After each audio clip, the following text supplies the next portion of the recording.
حسان بن ثابت نے بھی امام الانبیاء صلی اللہ علیہ وسلم کی نعت پڑھی، اور حضور عبداللہ بن رواحہ نے بھی رسول اللہ کی نعت پڑھی، اور فرماتے لو لم یکن فی آیات مبینۃ لکانت بدیعتہ تغنی عن الخبر، اگر نبی کریم صلی اللہ علیہ وسلم کی ذات اقدس و اطہر و اشرف و اجمل و اکرم و اعلیٰ و ازکا میں کوئی اور ظاہر صرف نہ بھی ہوتی کہ نبی کریم صلی اللہ علیہ وآلہ وسلم نے فرمایا چاند توڑا، وہ اپنی جگہ، پیار سے آواز ہے، پیار سے محبت سے، چاند توڑا یہ سرکار کا معجزہ، ڈوبا سورج موڑا یہ سرکار کا معجزہ، آپ کی یہاں انگلیوں سے، 5 انگلیوں سے پنجاب رحمت کے چشمے جاری ہوئے، یہ رسول اللہ کا معجزہ۔ حضرت قتادہ رضی اللہ تعالیٰ عنہ کی آنکھ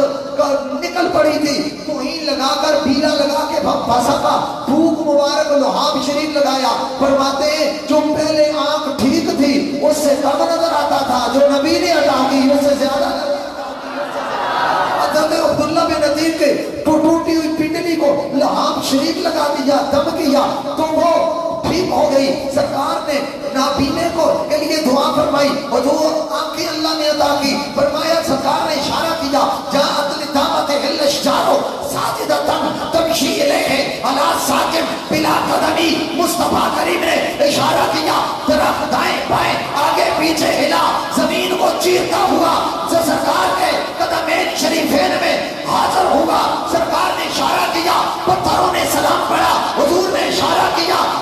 ہرنی نے جو ہے حضور کی بارگاہ کی تعظیم کی، سرکار نے اشارہ کیا، پتھروں نے سلام پڑھا۔ سرکار کے بے شمار معجزے، حضور کا اٹھنا معجزہ، بیٹھنا، کھانا، پینا، چلنا، پھرنا، خلوت، جلوت، مکان، میدان، سرکار کے ہر ادا معجزہ ہے، ہر ادا معجزہ، ذکر مصطفیٰ معجزہ۔ مگر عبداللہ بن رواحہ فرماتے ہیں کہ سرکار کے اگر اور معجزے ظاہر نہ بھی ہوتے،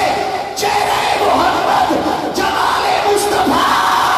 حسن رسول ہی اتنا بڑا معجزہ ہے کہ اور معجزے نہ بھی ہو، نبی کا چہرہ ہی کائنات کو روشن کرنے کے لیے کافی ہے۔ کیونکہ نعت کی ایک تاریخ ہے، سب صحابہ نے پڑھی، آل بیت اطہار نے، تابعین تبع تابعین ائمہ مجتہدین، اور جب یہی سلسلہ محبت کولڑا شریف کی سرزمین تک پہنچا تو وہاں یہ صدائے دل نواز اور نغمہ محبت اس انداز میں گونجا، تاجدار کولڑا نے اس طرح میرے آقا کی زلفوں کی خیرات لے کر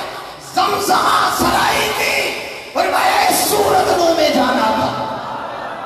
جان آکھاں کے جانے جہان آکھاں، سچ آکھاں تے رب دی شان آکھاں، جس شان تو شانہ سب بڑھیاں۔ اور یہی سلسلہ محبت جب بریلی کی چوکھٹ میں پڑھتے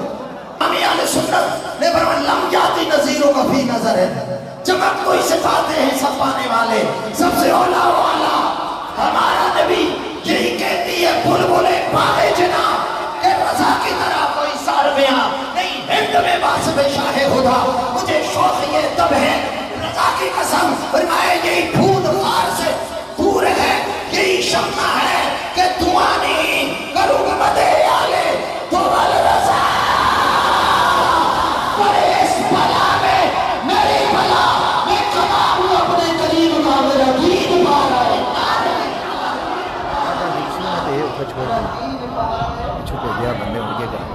پر مدح آہد وقتا، پڑے اس بلا میں میری بلا۔ پھر یہ سلسلہ محبت آگے چلتا ہے اور چلتا رہے گا۔ حضرت حسان بن ثابت کا لوٹ آتا ہے دور میں جب نعت کا لاتے ہیں جام احمد رضا،